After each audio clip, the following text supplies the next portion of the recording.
Hello, everyone. If you like what I'm doing here, please consider subscribing, liking, and commenting. It would really help the channel out quite a bit. Thank you very much.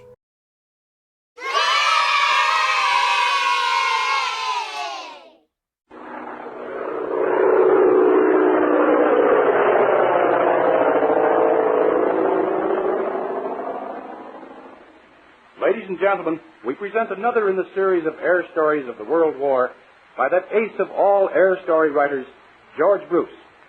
George Bruce was a pioneer flyer. He knows flying. He knows the men who represented this country in the air during the World War.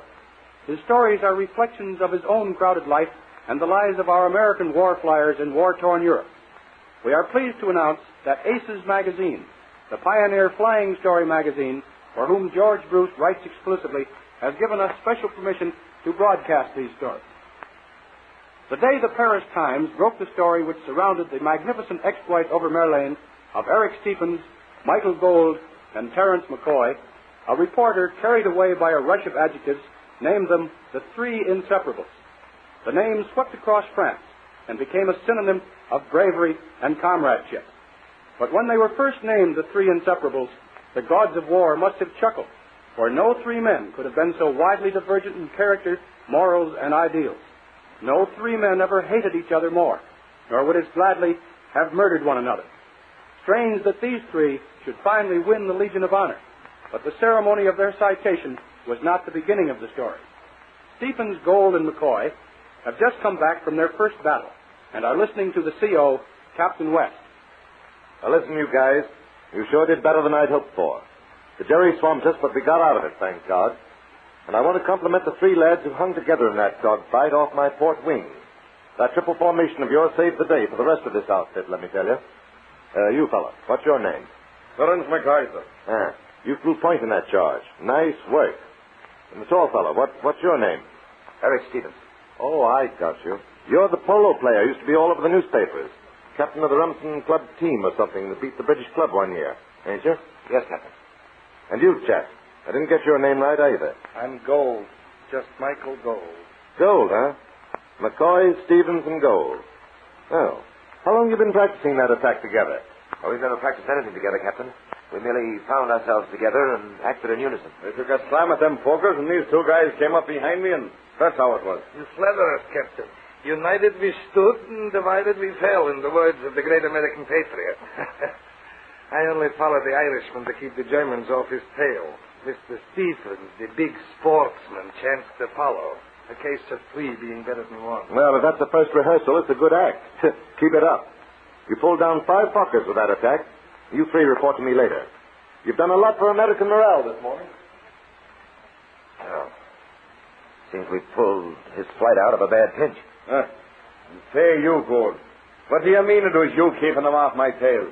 I don't need no kite to help me fight me battles. Or you either, Mr. Gotrocks. You guys stuck behind me and got the guys I knocked aside for you. This idea of gold helping America makes me laugh, that dirty Bolshevik. You're right, my friend, you're right. I should care about America. A country made up of saloon politicians and vaud-heeling Irishmen like yourself. And capitalists who rob the poor so that they can play games like Mr. Stephens. You and your patriotism. Now, see here, Gold. I've listened to your sneers long enough. Didn't you tell me that you joined the service hoping to gain fame for yourselves so that you could go back and plot your revolutions? Well, I hope you never get back. You make me as tired as this shanty Irishman with his chest-pounding boasts. Calling me a shanty Irish again, are you, Stephen? You'll do some pounding on that stuck-up nose of yours. Maybe I ain't no university bigwig like this kite, or no 400 from Fifth Avenue. But I can knock you both into the middle of next week, and I've been aching for that chance for a long... You should have been a cop, McCoy.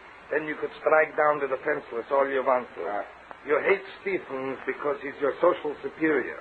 You don't dare lay a hand on him. You hate me because I'm a Jew. If you ever touch me with those pug hands of yours, you'll regret it. And that goes for you, too, you snob. I haven't what a fine pair I've got to fight with. You're both a couple of swine. I had to pick this kosher eater and smash her stuck-up fist. I'll break your Irish neck for you if you try to. And as for gold... The unruly ignorant against the selfish capitalist. I hope you slaughter each other. When muscle slays money, then brains may have an honest chance in this world. I've stood you guys sneering all I'm going to. Keep away from me, I'm warning you. Don't go trying to cop the glory for the men I pulled down after this. A blowhard bully and a Bolshevik. I hope you both get it. Fools. But I'll get power. I'll climb up over your rotten shoulders and show you all. Power. And then I'll see you both in hell.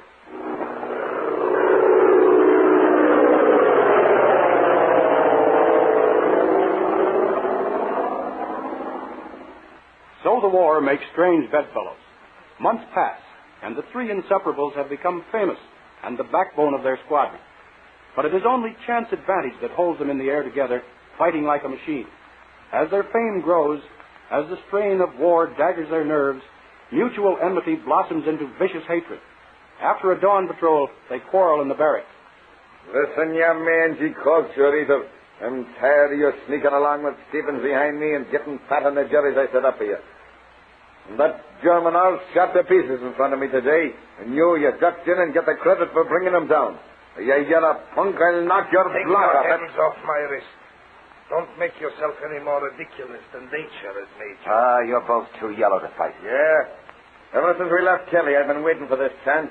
After I smash gold, I'll start in on you, you big swell. Take your hands off me, Irishman. I'll kill you. You. All you can kill is Germans I set up for you. You set up for me. Why, you big bluff. The only reason you ever got back on the field is because I pick off the ships you miss. I'll kill you, and I mean it. That goes for you, too, Stephens. Why, you rotten Bolshevik. I'm sick of your sneers at America and at me. I'll fight you a duel anytime you say. That's your high and mighty idea of sportsmanship, eh?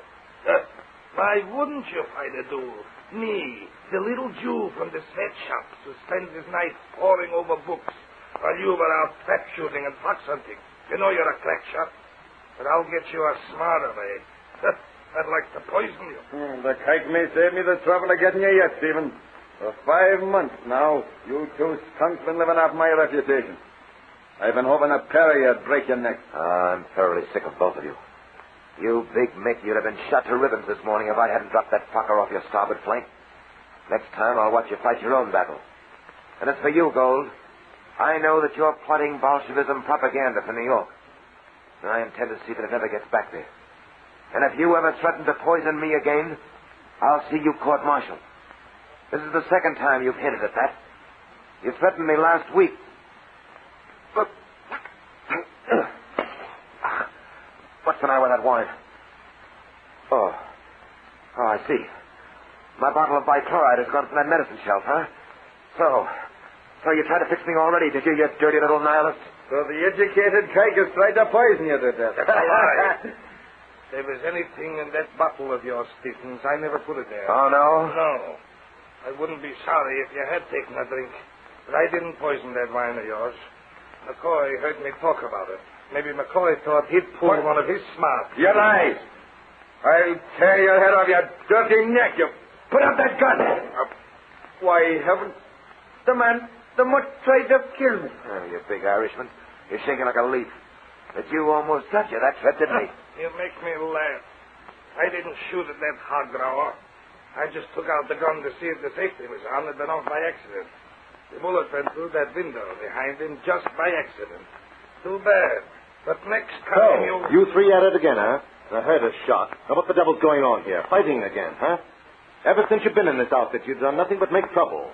But your quarreling has almost busted the morale of my men. And I'm going to break up this combination right now. Now, listen. We're making a big attack day after tomorrow on Merlane, and that's the last time you three bums go up together. As for this morning, I'm doing a patrol by myself. Stevens, you and McCoy can spend a day in the guardhouse. Lieutenant Gold, I need one man. You get in your crate and come along with me. Yes, sir.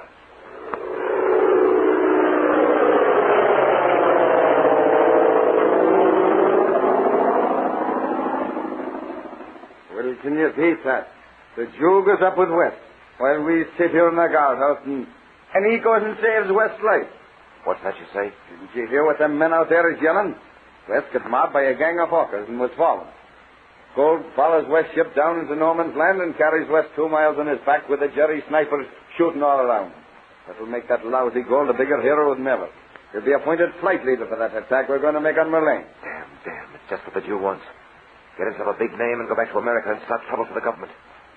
Listen, McCoy. That Bolshevik has got to be stopped. We'll have to stop him. That you'll do, you yellow snot. You were scared green of me. Well, you didn't do any scrapping when you put that slug through your hair. Now, listen. Listen, McCoy. We can finish our scrap afterwards. This time, we've got to play together. We've got to fix that murdering little Gold. Sure, and America'd be plenty better off without him. Exactly. The only reason he joined the service was to get power. He doesn't care anything about America. We'll have to stop his game. Sure, and I'll beat the little rat into a pulp. No, there's a better way. Let the Jerrys get him. Let him fight his own battle. He thinks he's so clever. It's murder in a way, but it's better than having him go back to New York to organize revolution. And it isn't a low trick like poison. Well, what's the plan? Let's have it. I'd do anything to get even with that skunk. The plan is simply this. When we fight over Merlane tomorrow, we'll go into our stunt attack. Very well. When we run into a mob of Germans, we'll simply pull out and let him demonstrate the hero he thinks he is. And the Germans will do the rest. Exactly.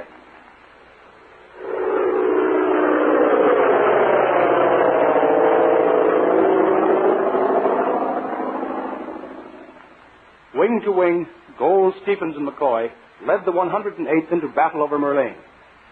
Suddenly the sky was filled with flashing Fokkers. Gold hurled his spad at a pair of German ships.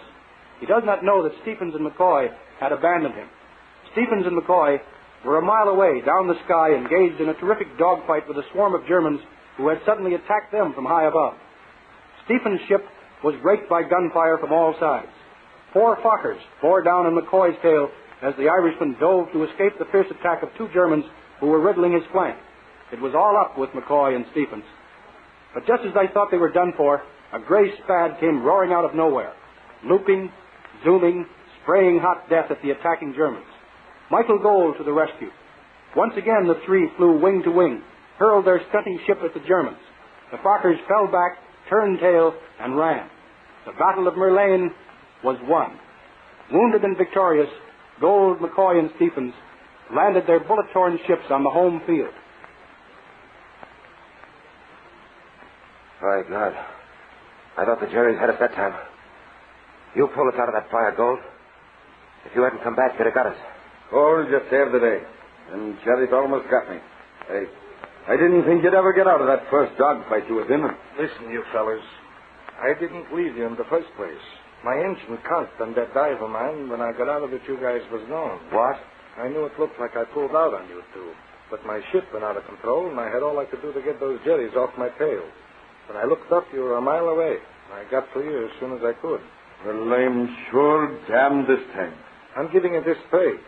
Listen, before I went up this morning, I made up my mind I'd fight square from now on. Be the good soldier I ought to be. Yesterday, well, something happened to me, I guess. It was while I was carrying Old Man West out of no man's land. He was wounded badly. All the time he was on my back, he kept talking about America, his country, the land he wanted to save. Somehow, I never thought of America like that. West was babbling unconscious, but his heart still wanted to get in there and fight for America, for a land of honor and freedom. Listen, all my life I've hated America.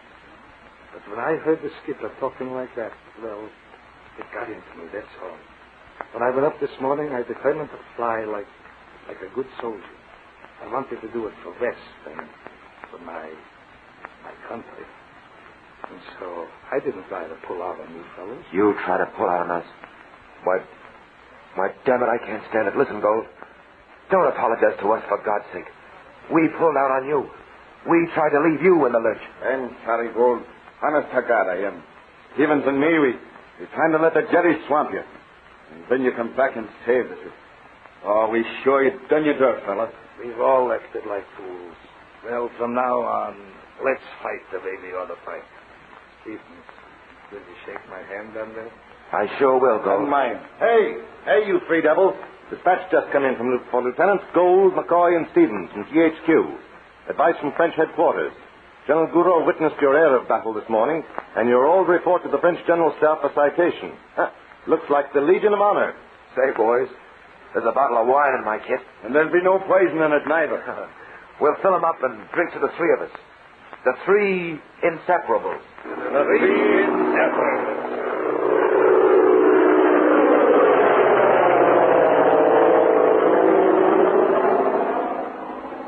hope you have enjoyed this dramatized story of George Bruce as much as we have in presenting it.